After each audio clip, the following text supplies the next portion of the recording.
तो हेलो दोस्तों, एक बार फिर से आप सभी विद्यार्थियों का हमारे YouTube चैनल पर बहुत बहुत स्वागत है।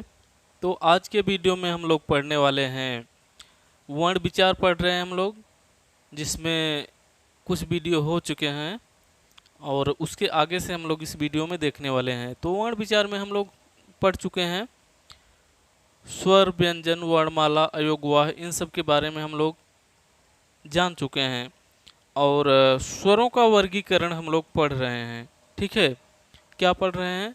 स्वरों के वर्गीकरण के बारे में हम लोग इस वीडियो में पढ़ेंगे। और वर्गीकरण, स्वरों का वर्गीकरण अभी हम लोग इसके पहले वाले वीडियो में देख चुके हैं, उसके आगे से इस वीडियो में हम लोग देखने वाले हैं। ठीक है ना? तो 3 वर्गीकरण हम लोग देख चुके थे, चौथा आज हम लोग देखने वाले हैं। ठीक, स्वरों का वर्गीकरण हम लोग पढ़ रहे हैं ना। स्वरों का वर्गीकरण क्या पढ़ रहे हैं हम लोग? स्वरों का वर्गीकरण, जिसमें हम लोग 3 वर्गीकरण को देख चुके हैं। आज हम लोग चौथा वर्गीकरण देखने वाले हैं। तो चौथे वर्गीकरण में हम लोग क्या देखेंगे? ओष्ठों या मुखाकृतियों के आधार पर, मुखाकृतियों के आधार पर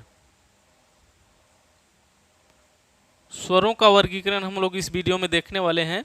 ओष्ठों या मुखाकृतियों के आधार पर स्वरों का वर्गीकरण हम लोग देखने वाले हैं। तो ओष्ठों या ओष्ठों का मतलब ओठ, ओठ जो हैं आपके, ठीक है ना?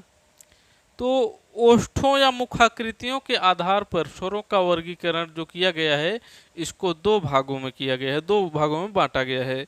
एक है वर्तुल, ठीक, एक को कहा गया है वर्तुल। वर्तुल, इसी को और क्या कहा गया है? वर्तुल को ही कहा गया है वृत्तमुखी, भी इसी को कह सकते हैं, वृत्तमुखी। वर्तुल या वृत्तमुखी। और दूसरा भाग हो जाएगा आपका अवृत्तमुखी। अवृत्तमुखी दूसरा भाग है। क्या है दूसरा भाग? अवृत्तमुखी। इसी को, अवृत्तमुखी को प्रसृत भी कह सकते हैं। प्रसृत मतलब, प्रसृत का मतलब होता है फैल जाना। जब बोलते हैं वर्डों को तो ओठ हमारा फैल जाता है, इसीलिए इसको प्रसृत कहते हैं। तो इसको देखिए, वर्तुल या वृत्तमुखी किसे कहते हैं? जिन स्वरों के उच्चारण में, जिन स्वरों को बोलने में हमारा ओठ जो है वर्तुल यानी गोल आकार, वृत्तमुखी, वृत्त जैसा आकार धारण कर ले, गोल आकार हो जाए जिस स्वर वर्णों को बोलने में, उसको हम लोग कहेंगे वृत्तमुखी। ठीक है, वृत्तमुखी कहेंगे, वर्तुल कहेंगे। और जिन वर्णों के उच्चारण में ओठ गोल न हो बल्कि फैल जाए, तो इसको हम लोग कहेंगे अवृत्तमुखी या प्रसृत स्वर। ठीक, तो वृत्तमुखी या वर्तुल कौन कौन से होते हैं, इसको देख लीजिए। वृत्तमुखी, जिसको बोलने में ओठ गोल हो जाए, गोल आकार में, मतलब ओठ का आकार गोल हो जाए। जैसे क्या? ऊ बोलते हैं तो हमारा ओठ गोल हो जाता है। ठीक, ऊ, ऊ छोटा ऊ चाहे बड़ा ऊ। इसके बाद ओ को भी बोलने में गोल हो रहा है, औ को भी बोलने में हमारा ओठ गोल आकार हो जा रहा है, इसलिए इसको कहेंगे वर्तुल या वृत्तमुखी। अगर इसमें लिखना चाहते हैं आप लोग लिख सकते हैं क्यों इसको वृत्तमुखी कहेंगे। जिन वर्णों को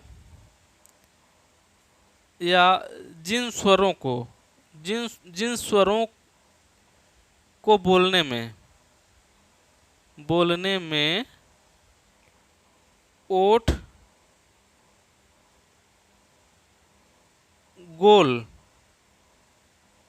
गोल आकार यानी वृत्ताकार हो जाए उसे क्या कहते हैं? वृत्तमुखी कहते हैं। वृत्तमुखी स्वर, जिन स्वरों के को बोलने में ओठ गोल आकार हो जाए यानी वृत्त जैसी आकृति हो जाए उसको कहते हैं वृत्तमुखी या वर्तुल। तो इसमें कौन कौन से हैं? उ, ऊ, ओ, औ। इनको जब बोलेंगे तो ओठ हमारा गोल आकृति का हो जाएगा। ये हो गया। और जिसको बोलने में ओठ गोल ना होकर के बल्कि फैल जाए, जिनके उच्चारण में या जिनको बोलने में ओठ फैल जाए, फैल जाए, गोल ना हो बल्कि फैल जाए। प्रसृत का मतलब फैलना ही होता है। तो इसको क्या कहते हैं? इसको कहेंगे अवृत्तमुखी या प्रसृत। ठीक, इसमें कौन कौन से आ जाते हैं? अ, आ, इन सब को बोलने में ओठ गोल नहीं होगा। ई को बोलने में ओठ फैल जा रहा है। ई, ऊ को बोलने में गोल हो रहा है तो इसमें है ऊ ऊ। इसके बाद ए, ऐ, यही होंगे। ओ औ इसमें हो जाएगा, इसमें इसको बोलने में गोल हो जाएगा। ठीक है ना? अ आ ई ए ऐ, अ आ ई ए ऐ।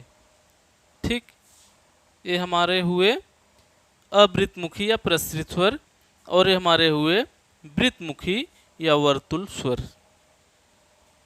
इसके आगे चलते हैं हम लोग। हाँ, टिप्पणी लिख लीजिए इसमें। इसमें री जो है ना, री जो है अर्धवृत्ताकार स्वर है। अर्धवृत्तमुखी स्वर, अर्धवृत्तमुखी।